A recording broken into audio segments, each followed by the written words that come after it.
Welcome to Personal Finance Declutter. If you want to know about the basics of investing, check out this video. Before we get started, I want to say that I'm not a professional investment advisor. I'm just a guy who's figuring this out as I go. So take it for what it's worth. Investment means different things to different people. I'm talking about investing money. The dictionary definition of investing says something like this, which is a way to say that you put your money into something in hopes of getting some profits. You'll notice that I said in hopes of getting some profits. That means profits are not guaranteed when you invest money. So you may be wondering, why should I invest? Why shouldn't I just stuff cash in my mattress? That's a really good point. There are two main reasons. The first one is inflation. The cash that you hold continues to lose value over the years. This is called inflation. So if you don't invest money and the money doesn't grow, you will be losing money effectively due to inflation.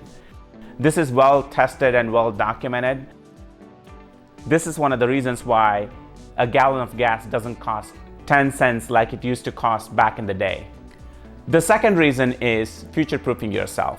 If you work to earn your livelihood, there comes a day where you won't be able to work and you'll need to rely on some sort of passive income to support you through your retirement years. Your investments can provide you this passive income during your retirement. Now that we've looked at some of the basics of investing, let's look at the types of investing. Number one, lending money. Lending money is one of the oldest investment methods where you lend money to an interested borrower for a period of time and charge them interest during that period. So the interest amount that you charge will be your profits from the investing. This classic method has a new modern twist, which we'll come back to in the end.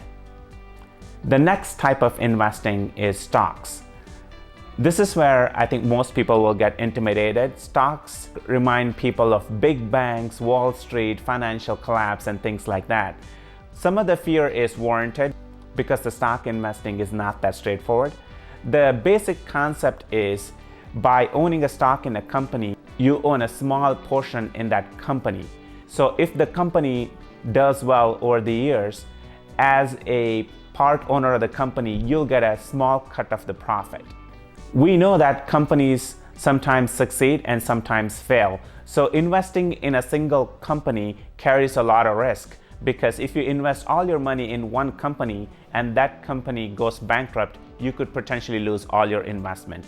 We'll look at some of the methods that we can use to minimize some of this risk. The next type of investing is bonds. A bond is a debt instrument created for raising capital. When governmental or private entities need capital for specific projects like building a new bridge or a park or to build a plant, they might not have the capital to get started on the project. So they issue bonds. An investor can invest in these bonds and get a fixed income or interest payment during the duration of the bond. One of the most popular types of bonds is US Treasury bonds.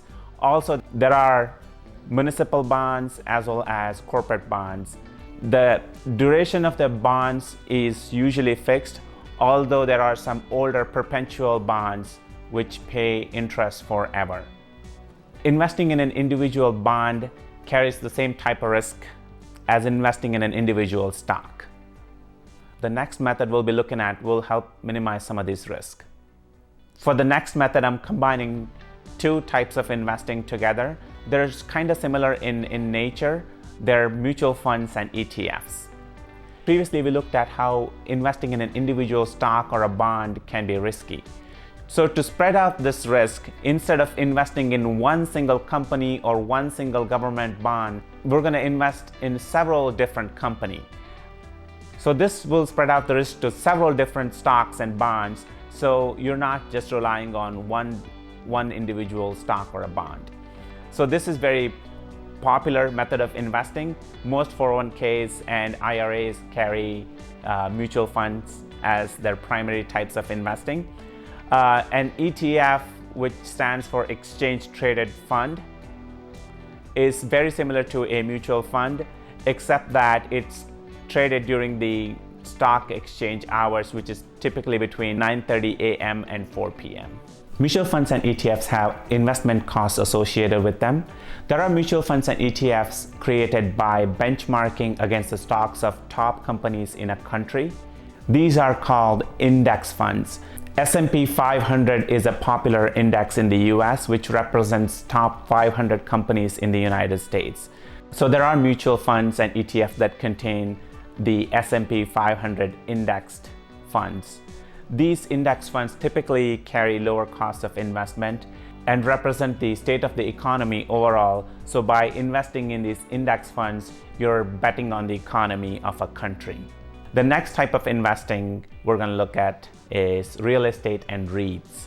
A real estate investment concept is pretty simple. If you have a spare bedroom or a second home or an RV, basically some sort of space that you're not using, rent it out to somebody and charge them rent. So owning a physical property is not possible for everybody because it requires a higher level of involvement because there are property maintenance. Sometimes you need to hire property managers.